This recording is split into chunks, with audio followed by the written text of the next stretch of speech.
right, welcome back to another episode of the Podium Pusher podcast. As always, my name is Justin, here with Brandon, ready to talk to you guys all about what is going on in the world of Formula One. Brandon, how are you doing today? Doing great. Excited to record this podcast and talk about what honestly was a great weekend of racing in Mexico City. It was a great weekend of racing in Mexico City. We will find out later on if that is simply because of our biases towards a certain driver that we both really enjoy having a lot of success, or if it was actually a good race at Mexico. But I thought it was a good race for Mexico. I think in the past people have like slandered Mexico for being a bad track, but I thought it was a good race. I really enjoyed the racing, and there was a red flag, so we got two starts, but I thought it was a good race. Yeah, I agree. I think, past couple years, Mexico, I think you're right. It's kind of gotten slandered a little bit for lack of a better term, but people have kind of said, it's difficult track to overtake on outside of, turn one in the long straight and that kind of thing. But I think it was a really good race. There was a lot of, kind of variety, a lot of overtaking, I thought, and saw some drivers have really good races and a few drivers have really bad races. So yeah, there's a little bit of surprises in there too, which was always fun. So Yes, I thought it was a good weekend as well. My one sentence rundown from the race was incredible, but almost even better. And that is talking about Daniel Ricciardo's race, obviously being the resident big Daniel Ricciardo fanboy here on the podcast, had to speak about him right out of the gate. I mean, P4 qualifying, P4 set, P7 in the race doesn't really get much better than that. He was almost P3 in qualifying. I would have lost my mind if he beat both Red Bulls.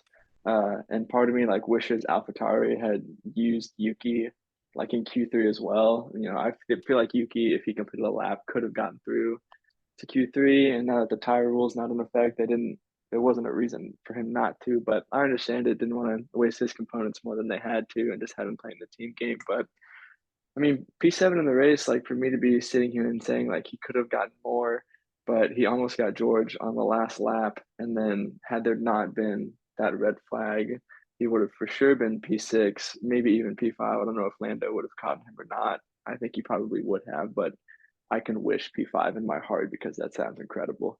Um, but yeah, great race. I think there was more on the table, and I'm excited to see what Brazil holds for Daniel and AlphaTauri. I think that they might have another chance for some good points. yeah, I agree. It was so great to see Daniel up there and just racing really well. It's kind of like the Daniel of old, back again. The Daniel that I think we all expected to show up at some point this season, after he replaced Nick DeVries. It was like he's finally arrived on the scene. He's had a bit of a rough patch with breaking his hand, but yeah, it was really really fun to watch, and I definitely think P5 was possible had there not been a red flag. And Daniel even said that at the end of the race. But it's unfortunate that the red flag happened when it did. And P7 is still a great haul of points. It's the best finish for an AlphaTauri this season, and I'm glad that it came in the hands of our boy Daniel Ricciardo. Almost made me sad that we saw the sprint weekend in Austin instead of a normal weekend because I think a part of why he had so much success was actually having time to set up the car how he would like it and for it to be driving in a way that he agreed with. And so it makes me wonder what would have been possible at Austin if it wasn't a sprint weekend. But we will see if this sprint weekend here in Brazil will be better for him now that he has more of a grasp on the car, or if it was just more of a one-off performance, which I hope it wasn't. But what was your one sentence rundown of the race this weekend? My one sentence rundown is a little bit of a sad one, but it is Sergio fails to capitalize once again. Um, I think Sergio Perez, unfortunately, had a pretty bad weekend all around in front of the home crowd, his faithful fans. You know, he was only within 3/10 of Max in FP3 and Q3 of qualifying. Every other session outside of the race that he participated in, he wasn't even within 3/10 of Max, which is, in my eyes, that's definitely off the pace. Max was definitely the pace setter the entire weekend outside of Q3. We'll talk about that in a little bit, but um, to just not be close really at all to your teammate like that is kind of concerning for Sergio. And then his move into turn one in the race that ended his race seemed a little bit desperate to me. I think had he maybe sat back a little bit, I mean, I know it's probably a tough situation for him. Home race. He's got no cars in front of him. Going into turn one, with the lead seemingly out there for him to take, but it just seemed like a poor decision on his part that ended up ending his race, and seemed a little desperate in my opinion. But I do still love Sergio and love to watch him race, and unfortunate that I didn't get to do that for more than about 15 seconds this weekend. But we'll see how things go moving forward. Also he kind of lost a lot of ground to Lewis in the driver's standings there, after he kind of got a lucky break in Austin with Lewis being disqualified, you know, um, failing to capitalize on, keeping the momentum going seems kind of crucial in that race. So we'll see how that plays out the rest of the season as well. I think he definitely had a rough weekend, but I think like the sad part about it is that it's really all his fault. And like in qualifying, he was only like 1.5 tenths behind Max, and so the headline is Daniel Ricciardo beat him. But for Sergio, like that gap, that's a small gap for him in qualifying. That's probably like where Red Bull want him to be within. And it's like if he just had more patience in the race, like he's for sure gonna pass Daniel Ricciardo eventually. He's probably gonna pass the Ferraris and just get a podium at his home race, finish ahead of Lewis. It probably would have been a Red Bull 1-2 if he had had more patience. And he said it himself that he just, saw the lights and saw himself taking the lead of his home Grand Prix and kind of didn't really care about the consequences of the risk that he took going around the outside. But it's just a clumsy move, and probably would have gotten a runner-up finish at at his home race if he had a little more patience. And I think that's what's most sad about that. I agree. And I think honestly, watching it back, a couple of times since the race on Sunday, I feel like had he just kind of managed that a little better, he could have maybe gotten Charles in the first corner, in that corner, but he really did turn in quite aggressively. But had he been a little bit more careful, I think maybe it could have worked out and he wouldn't have completely been out of the race after that first corner. But I don't know. Shoulda, coulda, woulda, I guess. Hopefully Sergio can bounce back this weekend and have some good pace in Brazil. We'll see.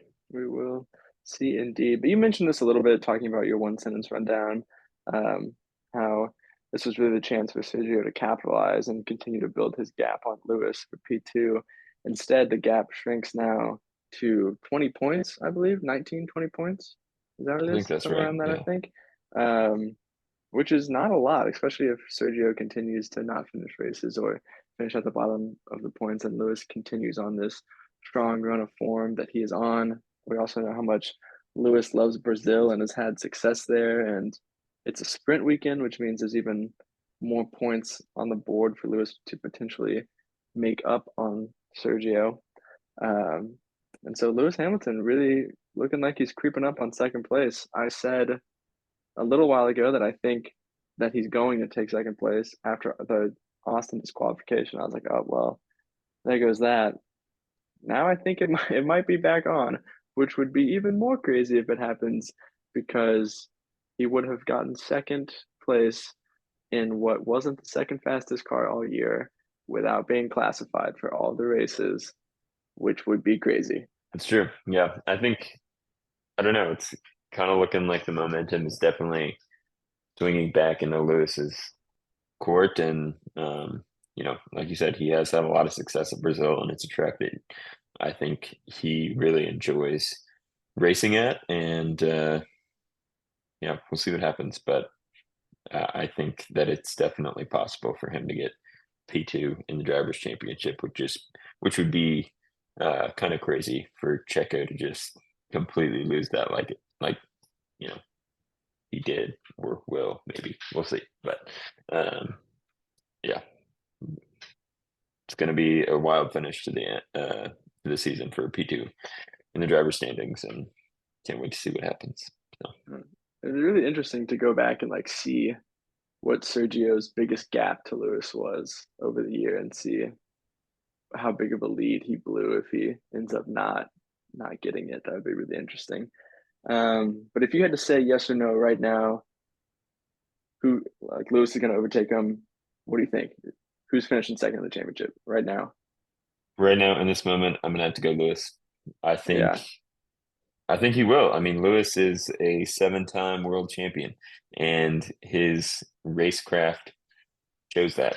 Sergio has won, what is it, like 5 or 6 races now, which is a great accomplishment.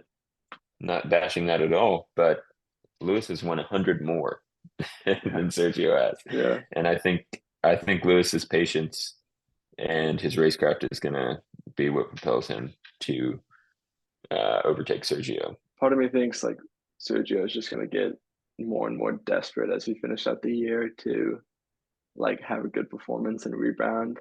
And I could see it just getting worse and worse and spiraling till the end of the year. I hope it doesn't, but I could see a situation where that happens for sure. Me too. Especially with we've got, another sprint weekend this weekend, and then 2 more races, one of them being on a track that nobody's ever driven before. So a lot of opportunities for mistakes to be made by Sergio. And a lot of opportunities for Lewis to capitalize on those mistakes. Speaking of someone else who is perhaps not shooting up the standings as fast as we thought they maybe would, but Oscar Piastri, I feel like the last couple of races we've seen the hype around him die down just a little bit. I think after his Japan and Qatar performances, everyone was like, "Oh my gosh, like is he about to be the team leader at McLaren? Should there be team orders for him to get in front of Lando? Like, what happens if he keeps beating Lando?" And then the last 2 weeks, Lando has just wiped the floor with him, and it seems like Oscar's pace has been nowhere. And then for there to be that team order for him to let Lando by after Lando started 9 spots behind him, maybe even more in the race. I mean, that's not a good look for Oscar at all. Yeah, definitely not. I mean, I think especially this weekend, man, Lando just had such incredible race pace, and Oscars just didn't seem to have it for whatever reason. And, I think, I mean, the highs and lows of Formula One are so extreme. I think it's important to remember also that Oscar's just a rookie. This is his what, 20th race in F1, his first full season. So I think he's had a lot of like high highs, but he's maybe coming back down to earth a little bit from those performances, and um, you know we're seeing where Lando's kind of similar to what we were just talking about Sergio and Lewis, but Lando's more experienced. He's a more patient driver. He's a really smart driver, and he's kind of just waiting for those opportunities to hit back at Oscar, and kind of the teammate battle. And this weekend was a big one for Lando. So I don't necessarily think that Oscar's going anywhere, but I just think that maybe he's just coming back down to earth a little bit. But I think we're definitely going to see a lot more out of him still, and he's shown a lot of raw potential, which is exciting. Yeah, absolutely. And I think he was justified in getting his contract extension. I still think he is. There's a reason why McLaren went and fought for him, and I think that it's still paying off for them. But it does make me even more excited to see what he's like next year, and like he gets the full off season in the simulator and gets to work on his weaknesses. And every track he comes back to now, it will be his second time there in a Formula One car, and so I'm excited to see what next year will be like because I think it already was like the closest teammate battle for a couple races there, and so just imagining what that would be like over a whole season is pretty exciting. So I'm excited for what the McLaren teammate battle looks like next year. Yeah, absolutely. Especially like, it took him about, I'd say it probably took him about 10 races to get up to speed. To imagine him being up to speed in Bahrain at race one, it's exciting. It'll be Yeah, great. super exciting. Someone else who experienced the highest of highs and also a pretty low low during this weekend was Alex Albon, FP1 and FP3. He finished second, and I was like, "Are we going to see a Williams podium? Like, what the heck is going on here? If he puts it second in qualifying, this place is hard to pass on, and that Williams is a rocket ship in a straight line. He might go into turn one with the lead and win this race. Like, I don't know what's going to happen." And then he got knocked out in Q2, track limits, lap time deleted. So qualified P14 is what it ended up being, with Yuki not setting a time. But I don't know, just everything looked so good. And then qualifying happened and everything no longer looked good for Williams and Alex Albon. It was strange. I mean, watching qualifying like in Q3 or not Q3, Q1, just kind of waiting for Alex to set a good time. And then, towards the end, he set a time, he got through, like, all right, got through to Q2.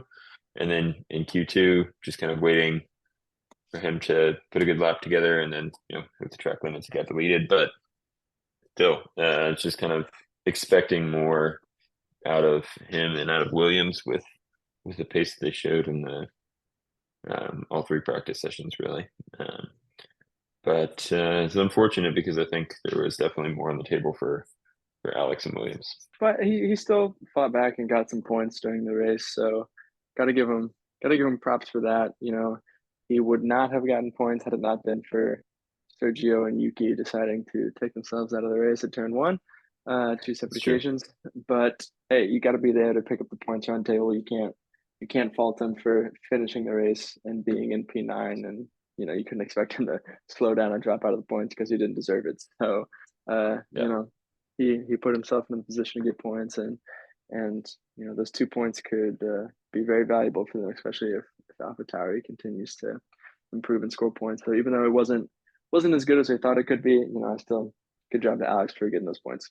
Yeah, definitely like a solid, I guess you could call it recovery drive, but not in the traditional sense, I guess, but solid week Sunday from Alex, just being able to be in a position to scoop up some points after, probably being really excited after they were showing a lot of pace, and then, you know, he didn't put it together in qualifying. It's obviously got to be pretty disappointing when you're expecting a lot on a weekend like that. But Alex still drove a good race and was able to take home some points when it mattered. So Yeah, good, I think it was good. good Sunday. I think it was good. Yeah, I think it says a lot about his season too that he has kind of gone about these lower end of the points like scoring races, and we're no longer super shocked by it anymore. That he's just been going about his business in this Williams and really getting the most out of it and scoring those points. So I think he's had a pretty impressive season, and even though he didn't live up to the hype of the sessions, I think he continued that on Sunday. So I do think it was indeed a good race for sure.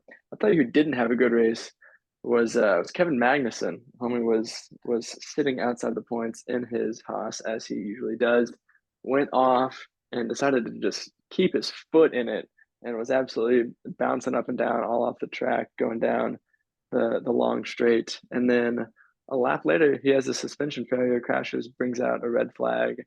And, obviously glad he's okay. And it spiced up the race a little bit. But there is a little part of me that says it was probably Kevin's fault his suspension broke. Yeah, it's unfortunate to see because I do like watching Kevin race. I think he's a good person and a good racing driver.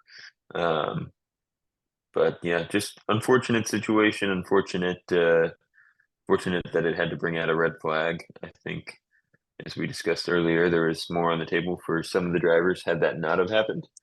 But that's okay. Important thing, like you said, Kevin's okay, ready to go for this weekend. So it was a hard crash, and always glad to see that he's able to walk away from it. Yeah, for sure, for sure. And you got Poland, Brazil last year, so maybe he's got another one in this year. So I'm glad he's participating in the race this weekend. We'd never know if That's we could true. get back-to-back poles. That'd be absolutely incredible. Yeah. What do you think about Ferrari's pace this weekend? I think that kind of tail of the season that's been strong qualifying pace for Ferrari. Um, only to lose out on Sunday and watch Max drive on by. Um, and that's kind of what happened again.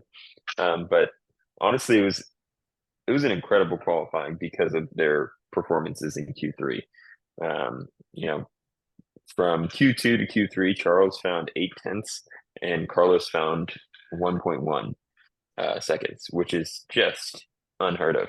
Not, they didn't even seem like they were in the conversation at all for pole through the first 2 sessions of qualifying, and then they pulled it out, hooked good laps together, and got a front row lockout, which is always cool to see. Um, those both of those drivers are strong qualifying drivers, I think, and they've shown that time and time again. But after turn one, all hopes of a Ferrari win were out the door. So it's unfortunate, but it's fun qualifying to watch for sure. Yeah, definitely. So yeah, you said they had a strong qualifying pace. I was like, they had a strong Q3 pace, but like the other ones, I was like, man, that kind of stinks that Ferrari's not in it. Like it's looking like Max is just gonna walk away with this pole. But obviously, I'm glad that he didn't. But it'll be interesting to see going into next year. I feel like at the end of the season, and obviously, like no one is developing the cars anymore, and so like with qualifying pace being this close, it'll be interesting to see if that translates over to closer race pace between the cars as well next year. So, we can only hope for a championship battle, but that's what I'm telling myself every time I see one of these Ferrari pole and Red Bull wins. Uh, Charles poles and Max wins, if we're being honest with ourselves. But anytime I see one of those, I'm just like, next year it'll be close in the race too. But I don't know. We'll see, unless Daniel's running away with all the victories next year in the Red Bull seat. So Yeah, you're right. You're right. you never know. Red Bull can still be the dominant car next year if they put Daniel Ricciardo in the seat. All hopes of a championship battle are off. I want Red Bull to be 2 seconds up every single race weekend, and Daniel Ricciardo wins the championship. But Absolutely. that's a pure fiction at the moment. But the more and more I hear things online and the quotes that everyone is saying, I'm like, it's gonna happen. Like I just keep seeing things, and in my heart, I'm like, you guys have said these things too many times for me not to pick up on what's going on here. Yeah, But there was an article on Formula1.com this week, and they were quoting Christian Horner, and they're talking about Sergio's race-ending crash in turn one.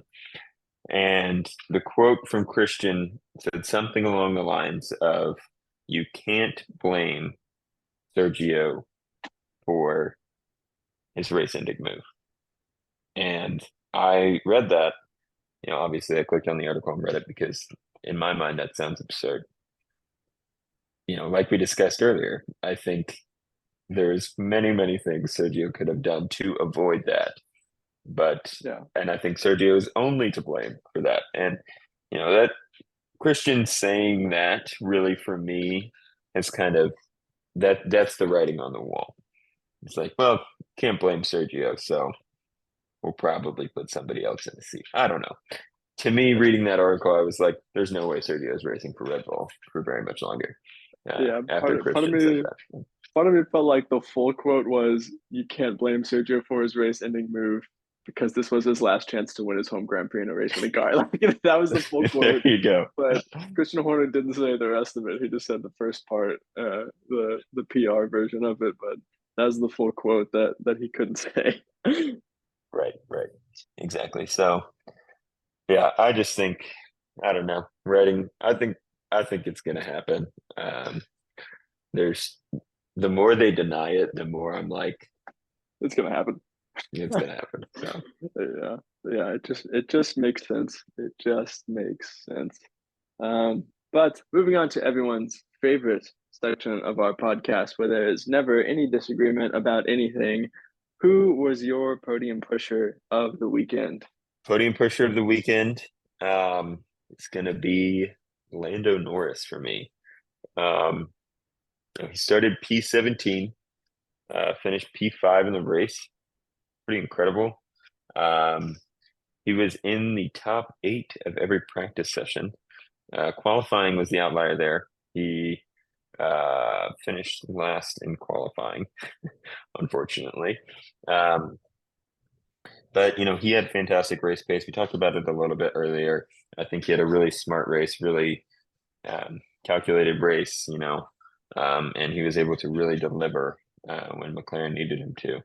Um, kind of the opposite of story of the beginning of the year. They were qualifying in P17 and P18 and finishing the race back there holding hands with Logan Sargent. But now he's storming through the field just to show how much pace he had in that McLaren.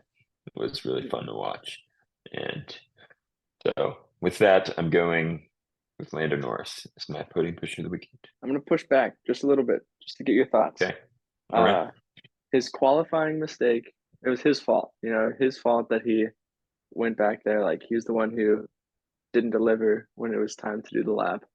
Uh, and then like he just drove the car to where the pace of the car was. Like if he didn't make that mistake, he could have been P2 or 3 or P3 getting more points. So maybe he left some on the table this weekend.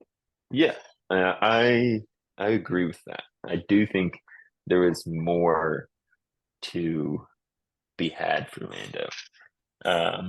So yeah, and I'll be honest, Lando wasn't my first choice for podium pusher of the weekend. But um, this is a perfect segue for you to talk about my first choice for podium pusher of the weekend, which was also your first choice for podium pusher of the weekend. You're correct. And this is what I get for writing on our planning document first. I got picked Daniel Ricciardo as my podium pusher. It can be no one else besides Daniel Ricciardo. P4 and an AlphaTauri in qualifying is absolutely insane. And then P7 in the race obviously could have been more, but he maximized that weekend for sure. There was not a moment you can look back on the race and say it is his fault that he dropped back. I mean, Lewis not passing him until like lap 13 it was impressive in and of itself. I just think incredible weekend from Daniel, very deserving of the podium pusher title this weekend. Absolutely. And I think maybe some people say like, yeah, his P4 qualifying wasn't all him. Like Yuki helped him get to Q3, but like Yuki didn't make it into Q3, and Daniel put it in P4 by himself. So I think that was, for me, that was probably the most impressive thing, was him putting it in P4 by himself in Q3. And I think personally that he could have made it to Q3 without Yuki. But absolutely, getting the toe from the teammate always helps. Yeah, I've been seeing that online from the Daniel haters. And I'm like, Yuki didn't drive the car for him, right? Yuki didn't put it in P4 and Q3, so I don't want to hear it. That's true. Yeah, and just to wrap up this section, I agree with the Lando Norris one. I was just pushing back a little bit. I think he definitely probably did even more than maximize the Sunday on a track that's very hard to overtake. His P5 is very impressive. So I'll give you points for that selection too. That's good. That's good. Thank you. But on the other end of the spectrum, back marker of the weekend, who you got? All right, for me, it is going to be the entire Alfa Romeo team. They were looking pretty good in qualifying. They got both cars in the Q3, and then ended up being the last 2 cars on the track to cross the line. Of the cars that finished the race, they were the last 2. They did, I think, have unfortunate timing with the red flag, kind of pitting at not great times, but still, for a team that started 2 cars in the points to finish 14th and 15th is not great. It's kind of been the theme. We've talked about Alfa Romeo a little bit before, but the theme of them showing potential, and then when it came time to deliver on that, they seem to fail. And I think that was this weekend was a microcosm of that, which has been the entire season so far. So enjoy watching Valtteri race for sure, but from him and Joe this weekend, it was not great. Yeah, and it would have been even worse if Logan didn't retire on the last lap. He was running P12, had to retire on the last lap. Took him to P16, which of course got to feel bad for him because that's another pretty solid result from him, not that far off Alex. So give him a little shout out there. But just tough for Alfa Romeo for sure, especially now that they're tied on points with AlphaTauri, and AlphaTauri wins that tie because the P7 is the highest anyone has finished amongst those four drivers. Um, but like even if one of them had finished P10, they would still be in P8 of the constructor standing instead of P9, and that's like a $30 million difference, which would be key for them. And so I think to have that fall off from the opportunity for points that they had, yeah, for sure, that's not great for them, and could be a very expensive drop in race pace for sure, for sure. Yeah, just a little sad to see. $30 million is a lot of money, especially when you're trying to build a race car. You can burn through that quickly, and not having that is important. Yeah, or having that is important. Yeah, my back marker of the weekend was Yuki Tsunoda. Probably didn't have the worst weekend all around. I just think it was a bad weekend for him. Obviously, it wasn't his fault having to start at the back, but either way, that's a rough way to start off your weekend. And then did a great job fighting back up into the points, and probably would have been able to finish P8 or P9 and put AlphaTauri firmly ahead of Alfa Romeo. But to make contact with Oscar Piastri twice, and the second time result in you spinning off, and I know he didn't DNF, but for all intents and purposes, it ended his race. It took him out of the points. And so I just think that's tough. And I just think like he has been on the fringes of the Red Bull talk, could replace Sergio Perez. But then when Sergio has his worst weekend of the year, like race result wise, like Yuki is not in that conversation at all. And it's because of the like careless mistake that he made. And he definitely didn't have to go for that move on Oscar when he did. Like it wasn't the last lap of the race. There would have been other chances. He was having it lap after lap. And so, I think that's his mistake. And like he should be in that conversation for the Red Bull seat because of the consistency that he's had this year. Like even if there's not like an actual chance, he should at least be in the conversation. But it's like he just has these like random races where he just like drops the ball and is inconsistent and makes mistakes. And I think like that's what's keeping him from being in that conversation. And this weekend, above all weekends, he should like be being talked about. It should be like one of the AlphaTauri drivers should replace him, not Daniel Ricciardo should replace him. And so I think that's just rough for Yuki for sure. Yeah. If I'm like Red Bull right now after this weekend, talking about that conversation of like, okay, if we're gonna move Sergio, who are we looking at? AlphaTauri obviously being probably the first place they look. Daniel delivers this weekend. Fantastic weekend from him. And then you look at Yuki's weekend. Yuki had, a great race to get up into the points, but then when it mattered, when he was going for those moves, he makes, a couple mistakes that end up costing him the race. So just from this weekend, you're looking at it. We've got two drivers. Who are we gonna slot into this? You kind of got to go with Daniel. Obviously, going to decide based on more than just this weekend, but I think this was a key weekend in in what that decision will play out to be. And unfortunately, Yuki, kind of showed a little bit of immaturity there with those moves on Oscar. And, like you said, he would have had plenty of other opportunities throughout the race um, to get Oscar and continue moving on up. But he made a pretty costly mistake. But it'll be interesting to see how this sprint weekend goes. Obviously, he had um, the upper hand on Daniel for the majority of um, the sprint weekend in Austin. Mhm. He did technically get out qualified by him on sprint day and finish behind him in the sprint.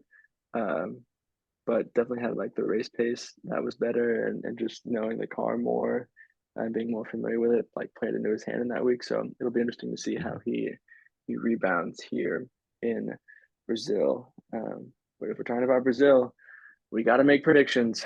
So what are your two predictions for the Sao Paulo Grand Prix? My two predictions um, is that we're going to get Mercedes going to be on one of the podiums.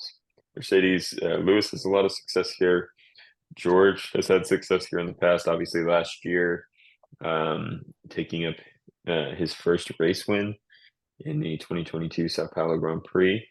It was a great race last year, and awesome to see George win that race. And they both had success here. I think Mercedes has run really well around here in the past, and so first prediction: Mercedes is going to be on one of the podiums. I think that is a great prediction. My first prediction, also talking about the podium, is that we will see Lando Norris back on the podium this weekend. I think he had the pace last weekend to be on the podium, just making that mistake in qualifying and starting that far down the field. I don't think it was ever really in the cards for him. Um, but I think with just the sprint format and him having two chances, I don't see him not being on the podium again here in Brazil. Yeah, definitely think Lando's going to make a return to the podium for sure. I definitely agree with that prediction. We'll see. Maybe it'll be Mercedes and Lando on the same podium. We'll see. And that'd be huge for us and our predictions. It Uh, would be. what's your second prediction?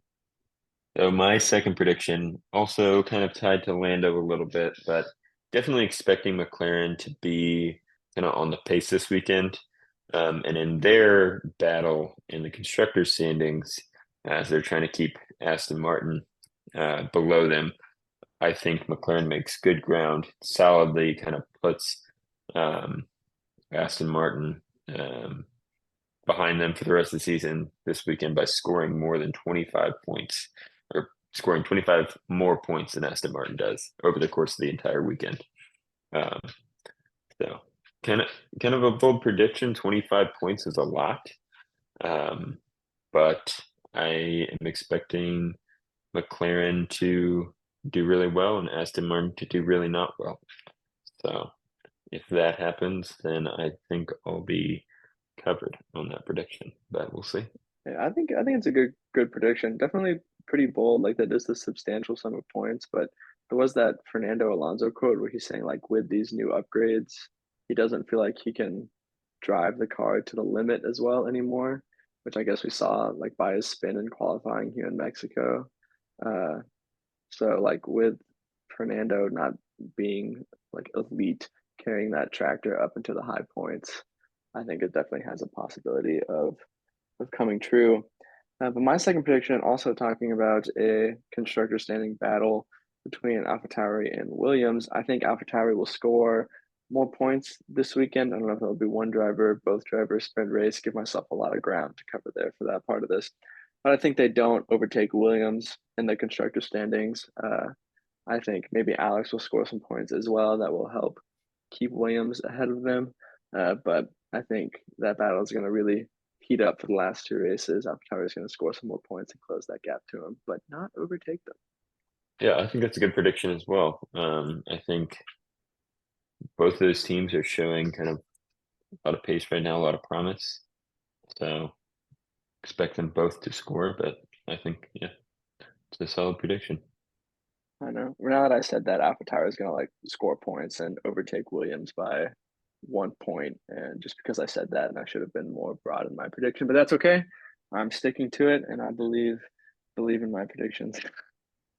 Yeah, we'll see. Hopefully Daniel just wins the race and then Yeah, annihilates your prediction. That's the only acceptable outcome of your prediction not coming true that we'll accept. yeah. I would happily not take the point for being right if Daniel Ricciardo wins the race Saturday or Sunday. So, yeah, I would not be upset in the slightest.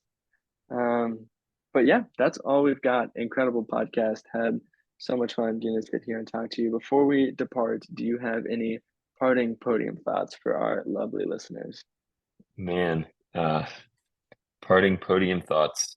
My parting podium thought all season long has been can't wait for Austin. Um, which we went to Austin and it was amazing. So I guess that can't be my parting podium pusher thought, but my parting thought this week will be that I think before the end of the season, we're going to get two big announcements. And I'm going to predict that one of them is coming this week at some point, um, or this weekend, this race weekend at some point. Either that's Sergio's getting replaced next year, or that Logan Sargent is not going to be continuing next year with Williams. I think one of those will come this weekend. That's my parting thought, little extra prediction. We'll see. Parting See what parting happens. prediction. That's crazy Yeah. right there. Oh Parting man, podium pusher prediction. that's crazy. If I wake up tomorrow morning and check Instagram and Daniel Ricciardo is a Red Bull driver for 2024, I'm gonna lose my mind. uh, just And, just get that out of the way right now. And the fact that you would have predicted it is even crazier. and you heard it here first, so Yeah, I'm calling it. there it is. Put Brandon Arlington in the paddock. Let him be a reporter. He knows things. My parting thought also all year long was can't wait for Austin. Austin has come and gone. Uh, but we will be talking about it. We didn't do a race recap because we're saving it for an off weekend. We're going to break down our entire experience going to the Formula One race, getting to be there, what it was like being at the track, seeing drivers up close and personal. So get excited for that coming next week. My parting thought is we have more content coming and I'm excited about it. Me too. It's gonna be great. It's gonna be a great weekend of racing in Sao Paulo. Excited to watch that. It's gonna be a great weekend, a great coming week of podium pusher content as well. So Going to be incredible. Thank you guys so much for listening. Can't wait to talk to you guys again soon next week and bring you guys more content about the lovely sport of Formula One. We'll talk to you guys again soon.